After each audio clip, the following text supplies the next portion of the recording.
Today we're taking a look at these NBA matches, which are happening on Wednesday, December 14, 2022, and giving you match breakdowns, betting tips and predictions in general on these games. Welcome back to High Stakes. Before we dive into our video, don't forget to subscribe and push that notification bell to get notified as soon as we release these sport prediction videos. Also, check out our perks and join the High Stakes membership. Joining the High Stakes membership is easy, is cheap, but it will help a lot in the growth process of this channel. Plus, if you would like more betting tips and predictions, then check out our Patreon in the link down below. Our new Patreon is a way for us to help you improve your chances of making more money. Multiple plans are available for each and every one of you. By becoming a member of the High Stakes Patreon, you will have access to our best team picks, total picks, parlay picks and much more. Stop wasting hours of your time searching for bad betting predictions that ends up costing you a lot of time and money. Join the High Stakes Patreon now and get the best betting picks. Going back to our video, we will give you 2 betting picks for each game, a team pick and a total pick based on facts and detailed explanation. One more thing before we start, check out our new channel High Stakes Props and Parlays, where you can find our player props and parlay picks predictions. You will find the link in the description and comments section below. And make sure to watch our videos till the end so you don't miss any of our picks. Washington Wizards vs Denver Nuggets. The Washington Wizards, 11-17, 10-16 2 Austrian shillings, have only won one of their previous 11 games overall. They are on a 7-game losing streak following Monday's 112-100 defeat to the Brooklyn Nets. The Wizards scored just 45 second-half points against the Nets, finishing with 20 turnovers on the night. They shot 46.8% from the field, 11 for 31 from deep, and 68.2% from the foul line, 15 for 22. Kristaps Porzingis dropped 20 points on Brooklyn before exiting in the third quarter due to a back injury. Kyle Kuzma accounted for 20 points and 7 rebounds, while Will Barton added 22 points and 7 assists off the bench. Porzingis should be ready to play Wednesday against the Nuggets. The Denver Nuggets, 16-10, 11-15 Austrian shillings, snapped their 3-game skid last Thursday, outlasting the Portland Trail Blazers 121-120 on the road in a dramatic fashion. 2 days later, the Nuggets defeated the Utah Jazz 115-110 as 11.5-point home favorites, failing to cover the spread for the 5th consecutive game. Denver barely outlasted Utah despite making 54.7% of its field goals and committing only 9 turnovers. The Nuggets outscored the Jazz 66-44 in the paint and handed out 28 assists, but Utah kept it close thanks to 15 triples out of 41 attempts from deep. Nikola Jokic led the way for Denver, notching a triple-double of 31 points, 14 assists, and 12 rebounds, while Jamal Murray added 30 points and 5 assists. The Nuggets shouldn't have any problems beating the injury-depleted Wizards, who have scored 111 or fewer points in 5 of their previous 7 outings at any location. I've mentioned the Nuggets' defensive issues, but Washington lacks the offensive firepower to compete with Denver at the moment. Denver hasn't covered the spread in 5 straight contests, and I'm expecting them to stop the slide in front of the home fans. On the other side, the Wizards have gone 1-6 ATS during their 7-game losing run. Take the Denver Nuggets ATS. The game will be a homecoming of sorts.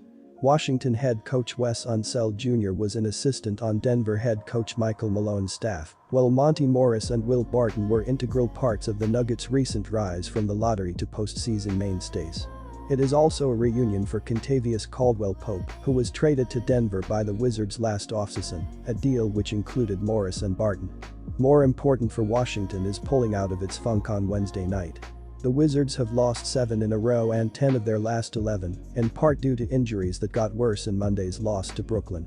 Kristaps Porzingis left the game in the third quarter with lower back tightness and may not be available Wednesday night. If he cannot go, he joins Morris, groin, Bradley Beal, hamstring, Rui Hachimura, ankle, and Delon Wright, hamstring, on the sidelines. Morris has missed 2 games and Beal 4, while Hachimura and Wright have been out for an extended period. Unseld said it is hard to practice with so many players out. Take the over here. Los Angeles Clippers vs Minnesota Timberwolves. The Minnesota Timberwolves, 13-14, 10-17 Austrian shillings, are coming off a 2-game set at Moda Center in Portland, Oregon. They've suffered a couple of losses to the Portland Trail Blazers, 124-118 and 133-112, failing to cover the spread on both occasions. Last Monday, the Timberwolves got trounced by the Blazers, who shot 53.9% from the field and 45.7% from beyond the arc, 21-for-46.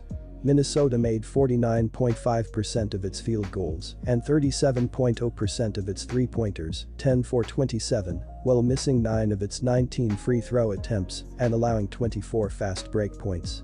D'Angelo Russell led the way for Minnesota last Monday, notching 23 points and 8 assists. Rudy Gobert posted a 16-point, 20-rebound double-double, while Anthony Edwards had 17 points on a poor 6-for-16 shooting from the field. The Los Angeles Clippers routed the NBA-leading Boston Celtics 113-93 this past Monday. It was their second straight victory and the third in 5 games. The Clippers held the Celtics to 43.4% shooting from the field and 23.1% from downtown, 9-for-39, allowing only 46 second-half points. Law went 10-for-25 from beyond the three-point line and outrebounded Boston 46-36 while turning the ball over just 10 times. Kawhi Leonard led the charge for the Clippers with 25 points, 9 rebounds, 6 assists, and a +23 net rating. Paul George scored 26 points on 8-for-22 shooting from the field, while Kawhi missed only 2 of his 12 shots from the field. Marcus Morris had 13 points, and Luke Kennard added 12 points off the bench. The Clippers own the 4th lowest defensive rating in the NBA, but with both Kawhi Leonard and Paul George healthy and ready to go, they will be too much for Minnesota. Law is one of the better defensive units in the league, and the Timberwolves will keep it close only if they enjoy a wonderful shooting night and drop a ton of threes on the Clippers. A 7-point spread is a tricky one, but I have to take the Clippers to win and cover. They just beat Boston by 20. The Clippers are 5-1 ATS in their last 6 home games against the T-Wolves, who have gone 4-8 ATS in their last 12 games overall, and 1-4 ATS in their previous 5 tilts on the road. Take the Los Angeles Clippers -7 points. The Minnesota Timberwolves have lost 2 consecutive games and will be looking for their third when they travel to Los Angeles to take on the Clippers. This will be the first matchup between the two teams this season, so Minnesota will be looking to start the 3-game series with a win. In Minnesota's last game, they earned their second consecutive loss against the Portland Trail Blazers in a 133-112 defeat.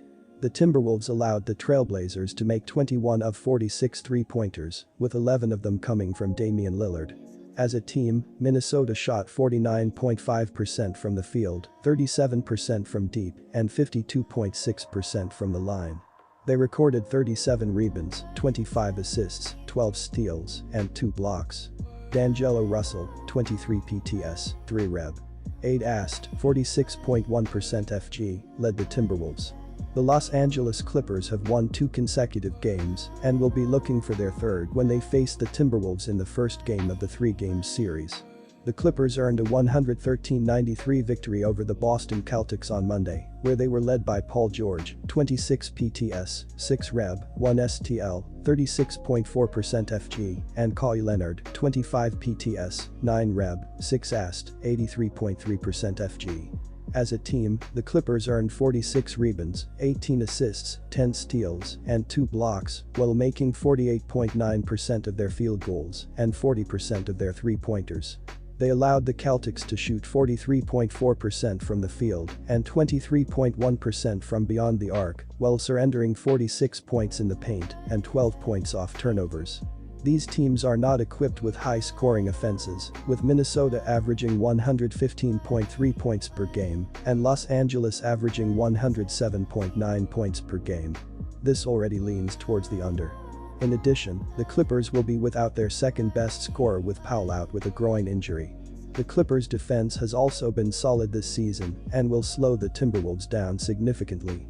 Minnesota has a pace factor of 104.9 and Los Angeles has a pace factor of 98.8.